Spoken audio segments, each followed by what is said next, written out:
இத பாருண்ண, போதும்ண்ண. ஓ மனசுல இருக்கிற கோபத்தையெல்லாம் தூக்கி போடு. 2 பேரும் சேர்ந்து அவங்க வாழ்க்கைய ஆரம்பிக்க போறாங்க. உங்களோட ஆசீர்வாதமும் அவங்களுக்கு தேவைதானே. ஓஹோ, எல்லாரும் ஒண்ணு சேர்ந்து என் பொண்ணை ஏமாத்தி அவங்க கூட சேர்த்து வைக்க தயாராயிட்டீங்கல்ல? இங்க இருந்து ஆசீர்வாதம் பண்ற அளவுக்கு இந்த சக்திவேல் ஒண்ணு மானம் கட்டவன் இல்ல. அவரை விட நான் இருக்கேன். ஏய் வேணி, இவன் கூட சேர்ந்து உன் வாழ்க்கை சீரழியத்தான் போகுது.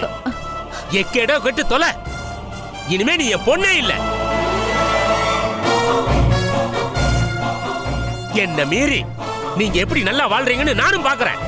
விடமாட்டேன், விடமாட்டேன் உங்களை. ஏய் செந்தில், அவர் இழுத்து வாங்க. யாருன்னு அப்போ ரொம்ப பேசுறாரு. வாயா சார். என்ன சார் என்ன சொல்றீங்க? டேய் உன்னை விட மாட்டேன்டா. டேய் எல்லாம் சேர்ந்து எனக்கு எதிராக சதியா பண்றீங்க. யோ வாயா. விட மாட்டேன்.